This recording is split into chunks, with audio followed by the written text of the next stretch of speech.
কি হয়েছে যে সাকিব আগের রাত্রে হয়তো বা ওর সাথে কথা বলেছে ফোনে, পরের দিন আমরা একসাথেই কাজ করছি, ওই হিরোইন আমি সাকিব আমরা সবাই সেটে। তো ওই হিরোইন হয়তো বা আমাকে এসে খুব দেখাচ্ছে, বিকজ আমার সাথে সাকিবের একটা অ্যাফেয়ার আছে, এটা তো জানতো সবাই, মানে ওপেন সিক্রেট ছিল। হ্যাঁ সাকিব ভাই, আমার তো প্রচন্ড হাসি পেত। রাতে কি বললো, এখন বলে সাকিব ভাই ভালো আছেন। হ্যাঁ, এরপরে আমি আবার একটু দূরে গেলেই বেশ কিছুদিন হলেই নেট দুনিয়া তোলপাড় করে দিচ্ছে মেগাস্টার শাকিব খানকে ছেড়ে অপু বিশ্বাস নাকি নতুন করে বিবাহ করবেন। এই নিউজটা বর্তমানে কিন্তু ইউটিউব এবং ফেসবুকে ট্রেন্ডিং এ রয়েছে। তবে দুঃখের বিষয় হচ্ছে, এটা কি আসলেই সত্যি মেগাস্টার শাকিব খানকে ছেড়ে অপু বিশ্বাস নতুন ভাবে বিয়ে করবেন? সেটা চলুন আমরা অপু বিশ্বাসের মুখ থেকে শোনার চেষ্টা করব এবং তার কথাগুলো শুনে একটু বোঝার চেষ্টা করবো মেগাস্টার শাকিব খানকে ছেড়ে অপু বিশ্বাস নতুন করে বিবাহ করবেন কিনা। খুব মজা লাগতো। তো ওই দিনকে আমি সাকিবকে বললাম যে আমি একটু ইয়েতে যাবো, ওই হচ্ছে গিয়ে সেন্ট্রালে একটু শপিং এ যাবো, আর ওইখানে একটা ফুড পাওয়া যায়, ঘুরে আসে। সাকিব এটা জানতো অপু খাবি, তো আমি ওকে ফোন নিয়ে ট্রাই করছি, ওকে পাইনি। এবার আমার কাছে মনে হলো আমি হিরোইনটাকে ফোন করি তো, আর সাকিবের আমারও সবসময় পাশাপাশি হয়। তো কেন মানে এটা অ্যাকচুয়ালি সাকিব বলে দিত, বিকজ আমরা হাজবেন্ড ওয়াইফ। আচ্ছা, যেহেতু কিন্তু মানুষ তো টের পেত না। মানুষ ভাবতো যে নায়ক নায়িকা পাশাপাশি থাকতে হয়, যেটা এখন ইয়ে হয়ে গেছে, ট্রেন চালু হয়ে গেছে, কিন্তু আমরা তো হাজবেন্ড ওয়াইফ ডেফিনেটলি। তো আমি ওকে এসএমএস করেছি, ও কোনো রিপ্লাই করলো না। সাকিব মেজাজ খারাপ হয়ে যাচ্ছে, সেন্ট্রাল তো 9টার পর বন্ধ হয়ে যায়, আর আমাকে ওই খাবারটা খেতেই হবে, জাপানিজ খাবার।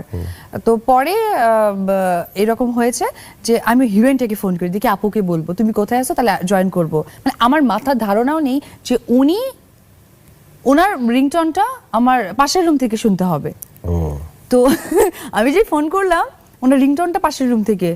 হ্যাঁ কা, ও মাই গড। পরে তো যখন রিংটন শোনাচ্ছে, আমি তো এখান থেকে চিল্লাচ্ছি, এই কি হলো, আমি খেতে যাবো, সাকিব তুমি বেরোচ্ছ না কেন? এর হাফ অ্যান আওয়ার পর ও ফোন করে বলে কি, আই তুমি খেতে যাবে তো কি হয়েছে, তুমি যেতে পারতা, আমি আসছি।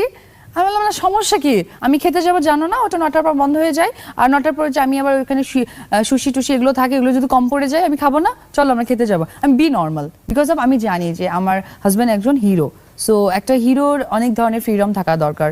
ওই জায়গায় আমাকে কাচ্চি কামড় দেওয়া উচিত হবে না, কারণ একটা হিরোইনেরও তো অনেক ধরনের ফ্রিডম থাকা দরকার। তুমি সেটা মেইনটেইন করবা তো ভবিষ্যতে? মানে আমরা ফোন টোন দিলে আবার পাশে সাকিব থাকবে না তো সব সময়? না, হিরোইন হলেও আমরা একটা মেয়ের জাতি, আমাদের সম্মান, মান, ভদ্রতা, একাগ্রতা, এটা কিন্তু আমাদেরই দায়িত্ব। বুবলি তো আসলে বুবলি তো আমার ছেলের কারণে ওর বাবার কাছে গেল, সেটা হচ্ছে বসগিরি সিনেমাটা আমার ছিল। আমাকে সাকিব ফোন করলো যে মানে তোমার রিপ্লেস বুবলি ওই ছবিতে? হ্যাঁ। আহারে তুমি তো তাহলে মানে ও কিন্তু খুব ভালো একটা সেটআপ করেছে, সেটা হচ্ছে যে বসগিরি সিনেমাটাও ভালো করেছে, শুটারটাও ভালো করেছে আমার রিপ্লেসমেন্টে। ইনফ্যাক্ট আমি ছিলাম না, আমার রিপ্লেসমেন্টে আমার বরের সাথেও ভালো প্রেম করেছে। বাহ, মানে সবগুলো সুযোগ সে কাজে লাগিয়েছে তুমি বলতে চাইছো? হ্যাঁ, এখন আমি ওকে ক্লাব দিতে চাই, ওকে তাহলে আমিও একটা দিতে চাই। এখন ওর জন্য তোমার পরামর্শ কি, যে এখন আস্তে আস্তে? এখন পরামর্শ হচ্ছে যে বুবলি, যেহেতু তুমি দেখে গেছো যে আমার বেবির কারণে আমি বসগিরিটা কাজ করতে পারিনি। ইনফ্যাক্ট সাকিব বুবলিকে যে নিবে এটা আমার সাথে যোগাযোগ করা ছিল, কি রকম করে, তখন তো আমার 5 মান্থ চলছিল, অ্যাটলিস্ট বেবি বাম্প হচ্ছিল। তো আমাকে বললো যে কোনোভাবেই কি স্কোপ নেই? তো আমি বললাম যে না, স্কোপ তো কি করে হয়, কেউ তো আর জানে না, আর অলমোস্ট 5 মান্থ প্লাসের দিকে যাচ্ছে, সো আমার তো বডি স্ট্রাকচারও চেঞ্জ হয়ে গেছে। Okay fine. সাকিব তখন শিকারির কাজ করছিল কলকাতায়, ওইখান থেকে আমার সাথে কথা হলো।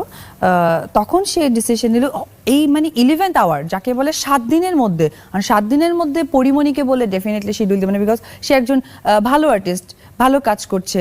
মাহিকে বললে সেও দিতে পারবে না। তুমি বলতে চাচ্ছ ওই সময় সবচেয়ে বেশি কম ব্যস্ত এবং কম ভালো আর্টিস্ট ছিল বুবলি? কিছু ছিল না, সে তো একজন মনে হয় প্রেজেন্টার ছিল, বাংলা ভিশনে খবর পড়তেন। প্রথমে আগে জব করেছিলেন মনে হয় ওই যে জিএমজি এয়ারলাইন্সে এয়ার হোস্টেস ছিল, সেখান থেকে জবে আসছে। বেসিক্যালি ওর পুরো ফ্যামিলিটা আমি যেটা শুনলাম, ওরা নাকি হচ্ছে কি পুরোটাই মিডিয়া লেভেলের। ওর মেজো বোন মিমি, সে নাকি সিঙ্গার ছিলেন, তারও একটু প্রেম ছিল ইমন ভাইয়ের সাথে। এনিওয়েজ, তো বুবলি হচ্ছে গিয়ে করলো কি, বসগিরিতে তখন ওকে আনা হলো, সে কাজ করলেন। বাট ওকে আমি ক্ল্যাব যেটা দিলাম যে সে বসগিরিটা ভালোভাবে করেছে, শুটারটা ভালোভাবে করেছে। আমার 10-12 মাসের মানে কি বলে গ্যাপেরটাতে ও আমার হাজবেন্ডকে, ও তোমাকে মানে ও তোমার জায়গায় সাকিবের স্ত্রীর মতো সাকিবের পাশে ছিল নাকি? এতটা এক্সপ্লেন করতে চাই না, ও আমার কাজগুলো ভালোভাবে করে গেছে। অ্যাকচুয়ালি আমি নিজে একজন ইন্ডিপেন্ডেন্ট মেয়ে, এটা তো বলার অপেক্ষা রাখে না।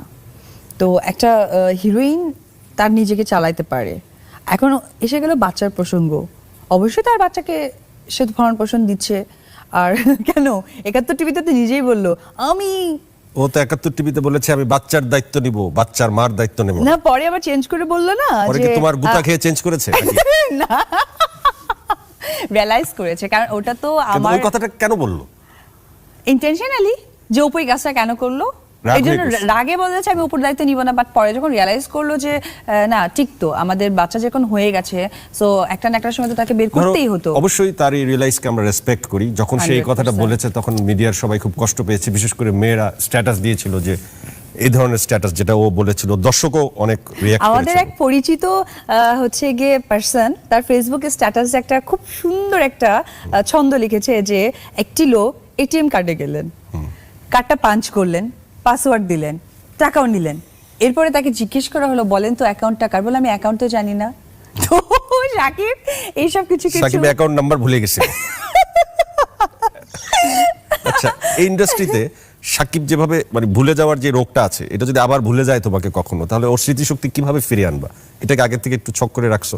ধরো ধরো বুবলি শুটিং করতে গেছে বা somehow, আমি কারো নাম নিচ্ছি আচ্ছা, না। আমি জয় ভাই ভাবছি যে কেউ- আপনি কি বুবলিকে অনেক পছন্দ করে ফেলছেন যে না, না, সাকিব না, ওর সাথে আমি- কাজ করছে, আমার ভীষণ জিদ হচ্ছে। না না, আমি না, তোমাকে না, সুযোগ না, দিব, না। আমি তোমাকে সুযোগ দিব আমাকে প্রশ্ন করার, কিন্তু তুমি আমাকে ও বলো। চেয়ার চেঞ্জ করবে? চেয়ার চেঞ্জ করবো, কিন্তু তুমি আমাকে বলো যে ভবিষ্যতে যদি সাকিবের আবার ব্রেন কেউ নষ্ট করে দেয়, যে হতেই পারে। তখন একটা তুমি এটা মানুষ- কি পলিসি করে রাখছো যে না, কিভাবে আবার একটা সাকিবকে মানুষ পাগল হতে বর্ষি দিয়ে পারে। ধরে ফেলবা? না না না না, একটা মানুষ পাগল হয়ে যেতে পারে, একটা মানুষের ব্রেন বুদ্ধি লোপ পেতে পারে, আবার এর চেয়ে বেশি বড় বুদ্ধি হতে পারে, এটা স্বাভাবিক ব্যাপার। কারণ কি বলে যে ইউনিভার্সাল, এই পৃথিবীটা হচ্ছে গিয়ে একটা ন্যাচারাল ব্যাপার। মানুষের জীবনে অনেক কিছু হয়, যেমন আমার স্বামী আছে, আমার সন্তান আছে, আমি একজন উপবিশ্বাস কাজ করতে চাচ্ছি, সো আমার তার আইডেন্টিফিকেশনের দরকার নেই। আমাকে কে লাভ করবে তার জন্য ফাঁকা স্থান কথার মধ্যে তোমার রেখে দিব। No vacancy. আমার আপনার কাছে প্রশ্ন, আপনি কি বুবলিকে ভালোবেসে ফেলেছেন? সেটাকে আমি আমার হাজবেন্ডকে জানিয়ে দিব? তুমি জানিয়ে দিয়ে একটা প্যাচ খেলতে পারো, তাহলে আমি অ্যাটলিস্ট তোমার মতো একটু হাইলাইটেড হতে পারি। কারণ আমার মার্কেট একটু স্লো যাচ্ছে, এখন তুমি আমাকে একটু হাইলাইট করে দাও। মানে আমি আমার নতুন লাইফ থেকে, আপনি কিন্তু দেখেছেন যে অপু যেটা বলে সেটা করে, এবং খুব এটা কনফিডেন্সের সাথে বলে। যেমন আমার লজ্জা নেই যে আমার হাজবেন্ডকে আমি বলবো বা আমার স্বামীকে সবসময় আমি উপরে রাখি, এটা আমার বলতে লজ্জা নেই। ফেলেছে আমার বোন সাক্ষী। এরপর 4-5 মাস পর আমাদের একটা শুটিং হয়। শুটিংটা হচ্ছে মনে প্রাণে আছো তুমি। তো সেই সিনেমাটাতে আমার মার চোখ ওঠে, মা সিক হয়ে যায়। তো আমার মনে আছে হিরো সব কিছু রেখে মাকে নিয়ে সে ঢাকায় আসে, এবং সেই নিজে নিয়ে আসে মাকে ঢাকায় আসে, এবং আমি তখন শুটিং করি যথাযথ অন্যান্য আর্টিস্টদের সাথে। মাকে চোখ দেখিয়ে, ডাক্তার দেখিয়ে এবং মেডিসিন নিয়ে